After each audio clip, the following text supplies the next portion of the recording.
My name is Insane Raven, and I am here, and I'm reviewing some Star Wars Rogue One, a Star Wars story. Say all backwards because words are hard that way, and well, I'm happy of the movie I saw today.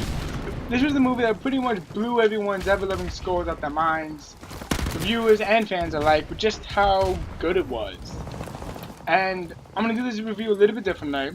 I'm going to just give you my really quick, like shotgun shot glass review of it.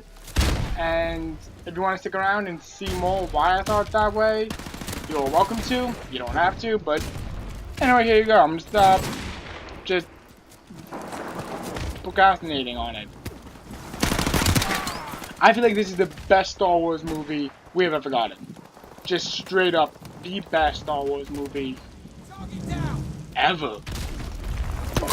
And includes all, this is the 8th, like, canon main story one plus the 3 spin-offs of the holiday special and 2 Ewok movies. So out of the 11 movies we got, this is the best one that was given to us. That being said, it is not a perfect movie at all. I don't think it's a perfect movie. I don't think a perfect movie exists. And this movie has a couple problems with it. But honestly, once you get through those problems, the movie is just amazing. Things that I like about this movie that it does right shit off the back is that it automatically throws out the really crappy Star Wars staple of just being like, oh hey, this is a story about one family going through and messing up an entire galaxy with shits. Which is really refreshing. The fact that no Skywalker really takes precedent over the entire movie is refreshing. It's one of the big problems I had with The Force Awakens. Even though it wasn't Luke's movie, a large part of the movie was devoted to playing where the fuck is Luke. And they don't do that in this movie, and I really do appreciate that. The only Skywalker to grace our screens is Darth Vader, and that's maybe for a combined time of maybe 3 minutes, which is great.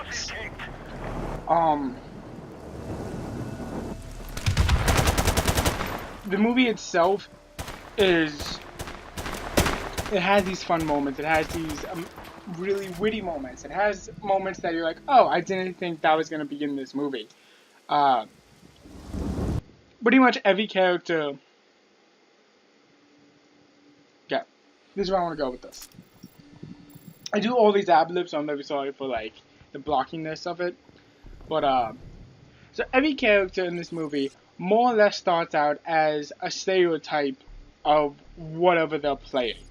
You have Cassian being the standard, like, I am just a soldier, I am whatever they tell me to do. You have Jyn who's kind of like, I'm a survivor, I really don't care about any of this, you're not my problem.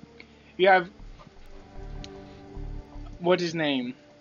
Chirrut Imwe. I have IMDb up on my screen because when it comes to Star Wars movies, I just don't even try to memorize the names. It's just too difficult.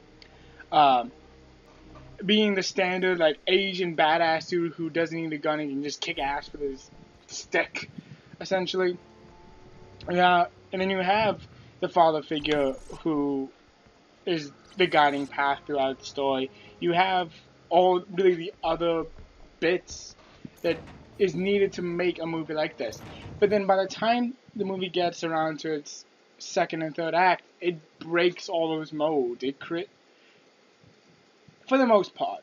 There are a couple modes that stay intact that I don't want to spoil because I do think that people should see this movie. It is just the best Star Wars movie. But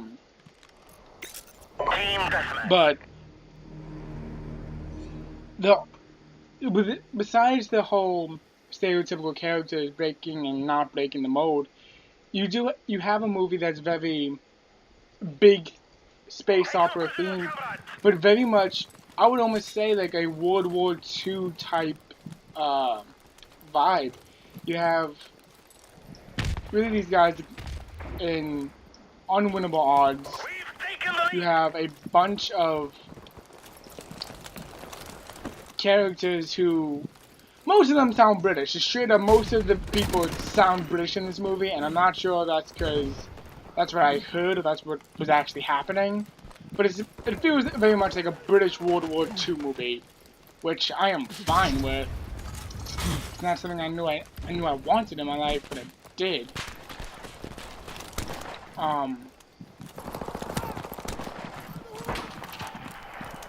But yeah, it does have this very like down-to-earth feel, even though there are spaceships and robots and a lightsaber or two being thrown into the mix. And honestly, I think the movie is so benefited by that. We've never before seen in a Star Wars movie a more down-to-earth like scale. Pretty much every time you've seen a Star Wars movie, it's this all good versus all evil, and here we got to see a lot of gray. Personally, not my favorite shade in the world, but definitely something the Star Wars universe needed. You have Diego Luna's character, Cassian Andor, who does play the soldier type, but midway through the movie, you don't really know where his alliance is anymore. You kind of get to this point where it's like, oh, well, is he going to choose his friend, or is he going to choose essentially his life, the life that he's led, as he says, since he was 6 years old. And it's about making the Star Wars franchise really personal, and I think that if that is something that they are going to continue to go on with these Star Wars stories and not Star Wars movies, I fully support this decision. It felt like a World War II epic. It felt like there were actual risks. That was the other thing that I really loved about this movie. No one in this movie is this big name in the universe. No one is like a $1 million, $1 trillion actor who they need to keep on for like 7 sequels. Otherwise they lose money on procuring that actor.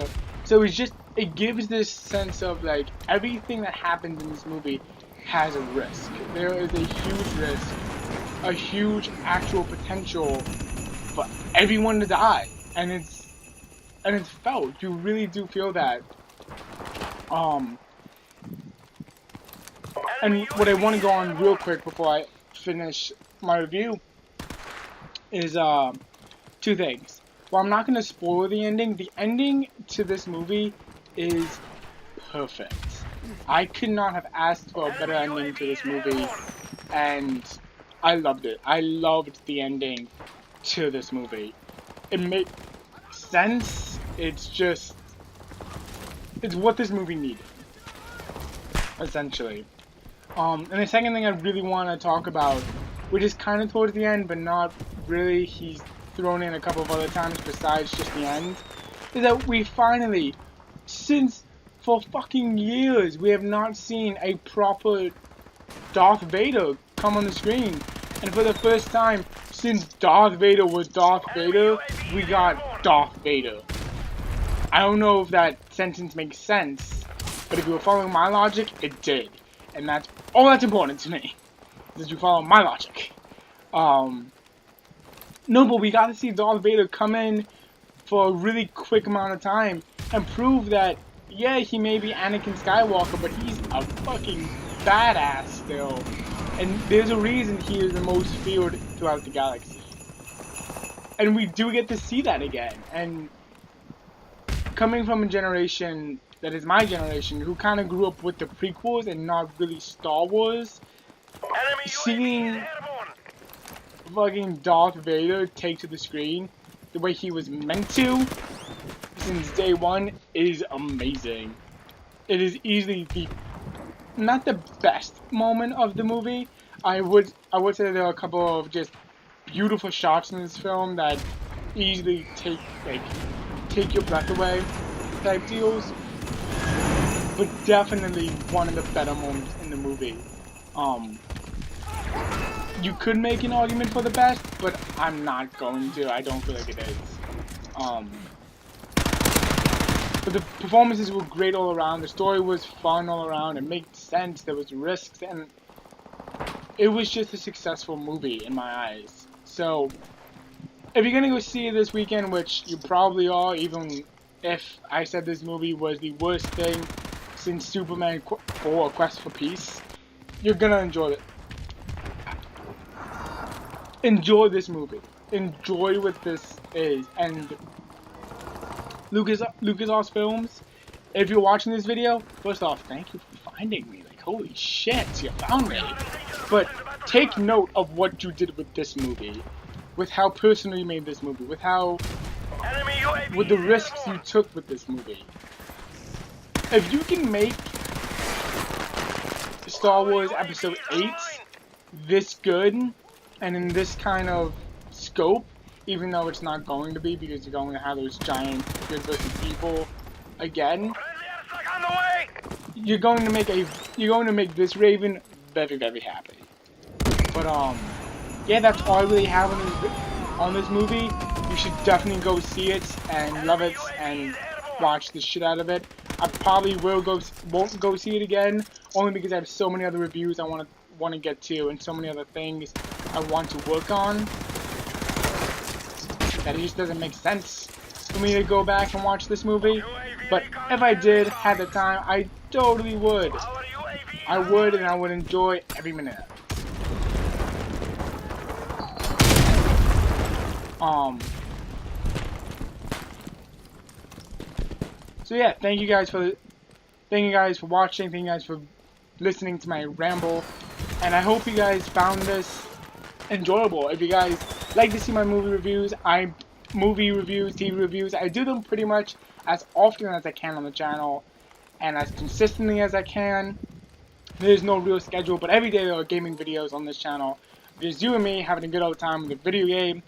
Check back in, hit that subscribe button if any of that seems interesting to you, and I will see you guys next time. Bye bye.